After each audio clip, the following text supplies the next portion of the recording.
Welcome back to the Sports News Analysis YouTube channel where, I wanted to take some time out to talk about Matt Harvey. The Mets win again today by a score of 4-2, okay, to run their record to 7-4. But most importantly from this game was another scintillating performance by Matt Harvey. This guy is the real deal. He's must-watch television every 5 days. He was basically unhittable today, just like he was in his first start of the season. Harvey lets up 2 hits, over 8 innings of work. The first hit coming not until the bottom of the 7th when Justin Morneau hit a home run off the foul pole. And what you're beginning to see now is Matt Harvey come into his own, build off what you saw last year. And for Met fans, it's been a long time, but what you're seeing is what you should be believing here in Matt Harvey.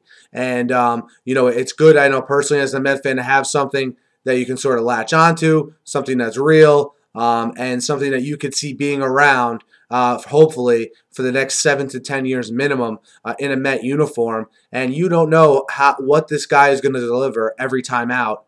And from a young pitcher's point of view in my lifetime, I pretty much started paying attention right after Doc Gooden. So I don't remember the Doc Gooden days that well. But, since I've been a fan, I don't remember a guy coming up like this with the poise, the maturity, and the production of a guy like a Matt Harvey. And, now he's only let up 6 runs in 22 innings of work so far this season.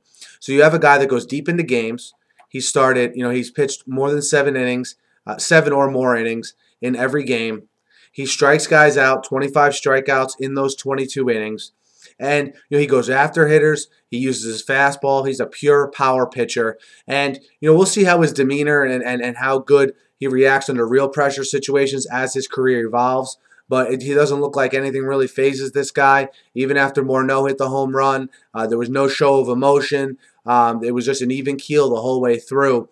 And between 06, 07, and 08, then the Madoff stuff that followed, and sort of the tailspin the Mets have been in since then. I know it might sound strange for a non-Mets fan to be hearing, wow, it's good to have something to believe in again as a Mets fan, but I think if you're a Mets fan, you sort of understand where I'm coming from. Again, the NLCS loss in 06, the collapses in 07 and 08, and then just the mediocre to poor baseball we've seen since then. It's good to see that the plan that Alderson, Ricciardi, and DePodesta put in place is slowly starting to take shape here. You have a young pitcher in Harvey. You're expecting another young pitcher in Wheeler and a dynamite catching prospect in Darnell to sort of come up through the ranks here as the season progresses.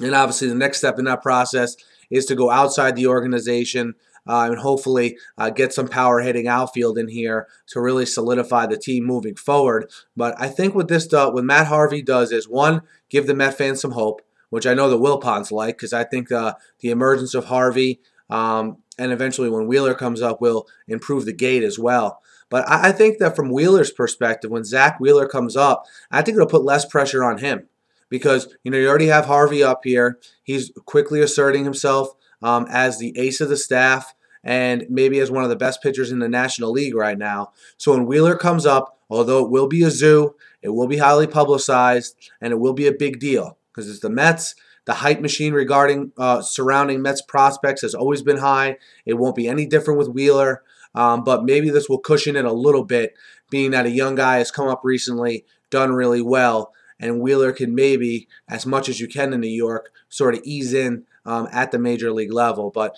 from all angles, Matt Harvey is a must-watch, even if you're not a Mets fan. But if you're a Mets fan, I mean, geez, if Matt Harvey's not a must-watch, I don't know what would be, considering what we've had to watch for the last 3 or 4 years as fans. So, again, another great performance by him today. The Mets win 4-2, move their record to 7-4, and they'll go for the sweep tomorrow against the Twins, and Dylan G will be on the mound for that one. But thanks as always for listening, guys. I break down the Mets here almost on a daily basis.